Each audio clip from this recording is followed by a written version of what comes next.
Hello everyone.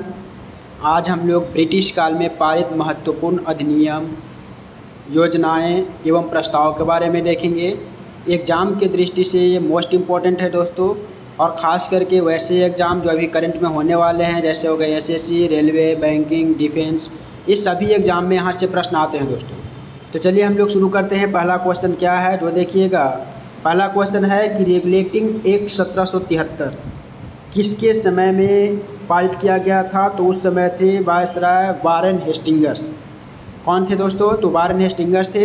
Regulating act किसके समय में लाया गया? तो वारेन हेस्टिंग्स के समय में। फिर से समझिएगा, रेगुलेटिंग एक्ट 1773 किसके समय में लाया गया? तो वारेन हेस्टिंग्स के समय में। उसका प्रावधान क्या था? तो रेगुलेटिंग एक्ट जो आया था 1773 का, उसमें था कि भारत पर ब्रिटिश शासन का सीमित नियंत्रण हो गया था। क्या हो गया था दोस्तों? भारत पर ब्रिटिश शासन का सीमित नियंत्रण। अब हम लोग नेक्स्ट देखेंगे पिट्स इंडिया एक्ट जो 1784 में आया था दोस्तों। उस समय भी गवर्नर जनरल या वायसराय कौन थे? तो वारेन हेस्टिंग्स थे। और उस समय जो पिट्स इंडिया एक्ट लाया था, उस रूल के अनुसार क्या हुआ था? तो बोर्ड ऑफ कंट्रोल की स्थापना हुई थी। सवाल कैसे आता है? कहता है कि बोर्ड ऑफ कंट्रोल की स्थापना किस ब्रिटिश एक्ट के तहत हुआ? तो आपका आंसर होगा पिट्स इंडिया एक्ट 1784। सवाल दोनों तरफ से आ सकता है। सवाल ऐसे भी आ सकता है कि पिट्स इंडिया एक्ट 1784 के समय वायसराय कौन थे? तो वारेन हेस्टिंग्स। गवर्नर जनरल कौन था? पिट्स इंडिया एक्ट 1784 के समय वारेन हेस्टिंग्स थे वायसराय। और उस समय हुआ क्या था? तो उस समय बोर्ड ऑफ कंट्रोल की स्थापना किया गया था। उस समय क्या हुआ था? तो बोर्ड ऑफ कंट्रोल की स्थापना किया गया था। चार्टर एक्ट 1773 देखेंगे। चार्टर एक्ट 1773 जो था लॉर्ड मिंटो के शासनकाल में लाया जाता है। किसके शासनकाल में? लॉर्ड मिंटो के शासनकाल में लाया जाता है। और इसमें होता क्या है? तो कंपनी का व्यापारिक एकाधिकार समाप्त कर दिया जाता है दोस्तों। कंपनी का जो व्यापारिक एकाधिकार था, मतलब एक व्यक्ति का जो अधिकार था, वो क्या हो गए? समाप्त हो गए। मोस्ट इम्पॉर्टेंट दोस्तों, इसमें कौन कौन सा था? तो ये रेगुलेटिंग एक्ट मोस्ट इम्पॉर्टेंट हो गया, Pitt's India act most important हो गया, और अगला है सती प्रथा निषेध कानून 1829। मोस्ट इम्पॉर्टेंट है दोस्तों। सती प्रथा निषेध कानून 1829 विलियम बेंटिंक के शासनकाल में लाया जाता है दोस्तों। सती प्रथा कानून कब लाया गया? William Bentinck. सती प्रथा निषेध कानून 1829 विलियम बेंटिंक के समय में पारित होता है। और इसमें इस रूल में हुआ क्या था? तो इस रूल के द्वारा सती प्रथा पर प्रतिबंध लगा दिया गया था, रोक लगा दिया था। फिर समझिएगा, प्रश्न आएगा कि सती प्रथा पर प्रतिबंध किस एक्ट के तहत लगाया गया? तो सती प्रथा निषेध कानून 1829 किसके समय में लाया गया? तो विलियम बेंटिंक के समय में। फिर हम लोग देखेंगे चार्टर एक्ट 1833, तो ये भी विलियम बेंटिंक के समय में लाया गया था दोस्तों। ये बंगाल का अंतिम तथा भारत का प्रथम गवर्नर जनरल शुरू हुआ।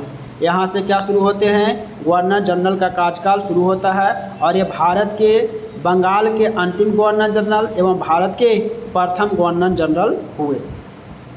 Charter act 1853। चार्टर एक्ट 1853 दोस्तों लॉर्ड डलहौजी के शासनकाल में आता है। और इस रूल के द्वारा होता क्या है? तो कंपनी का मात्र न्यास के रूप में भारत पर नियंत्रण हो गया। मतलब कंपनी जो था भारत पर कंट्रोलिंग करने लगा। नेक्स्ट हम लोग देखेंगे हिंदू विधवा पुनर्विवाह अधिनियम।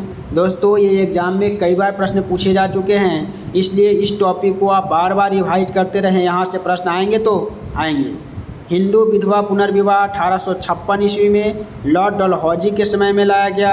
और इसमें हुआ क्या था? विधवा विवाह का मान्यता मिला कि विधवा भी शादी कर सकती है। भारत परिषद अधिनियम 1861 लॉर्ड कैनिंग के समय में लाया गया दोस्तों। भारत परिषद अधिनियम 1861 किसके समय में लाया गया?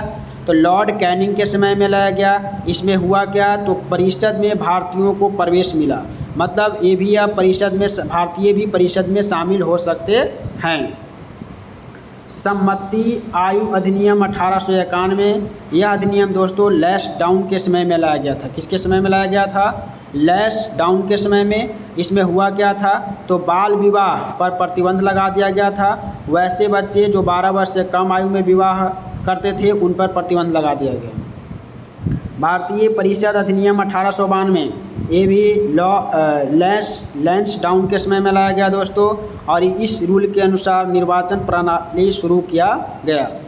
मार्ले मिंटो मोस्ट भी आई है दोस्तों। मार्ले मिंटो अधिनियम 1909 लॉर्ड मिंटो के समय में लाया गया और पृथक निर्वाचन क्षेत्रों की व्यवस्था किया गया, अर्थात अलग अलग निर्वाचन क्षेत्रों की व्यवस्था कर दी गई। मॉन्टेग्यू चेम्सफोर्ड अधिनियम 1919 मोस्ट इंपॉर्टेंट है दोस्तों। चेम्सफोर्ड के समय में लाया गया। इसमें प्रांतों में द्वैध शासन की स्थापना कर दिया गया। कैसा शासन? प्रांतों में द्वैध शासन।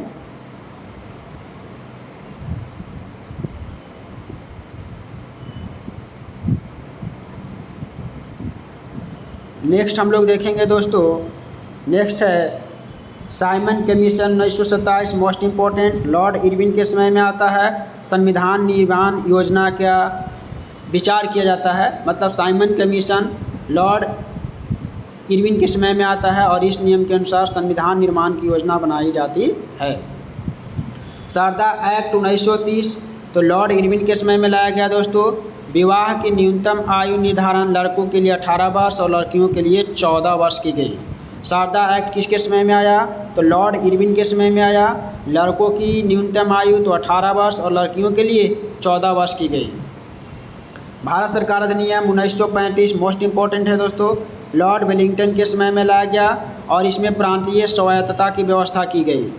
फिर है अगस्त प्रस्ताव 1940 लिथगो के समय में आता है। प्रादेशिक स्वशासन की स्थापना की गई। क्रिप्स मिशन प्रस्ताव 1942 लिथगो के समय में आता है। संविधान सभा की योजना बनाई जाती है। बेबल योजना 1945 लॉर्ड बेबल के समय में आता है। सभी दलों को मिलाकर परिषद का निर्माण किया गया। किसका निर्माण किया गया? परिषद का। कैबिनेट मिशन योजना 1946 लॉर्ड बेबल के समय में लाया गया। संघ का निर्माण और प्रांतों की स्वायत्तता की गई। और लास्ट है दोस्तों इस वीडियो का सबसे लास्ट क्वेश्चन, माउंटबेटन योजना 1947 लॉर्ड माउंटबेटन के समय में लाया गया और इस योजना के तहत भारत का विभाजन कर दिया गया, भारत और पाकिस्तान।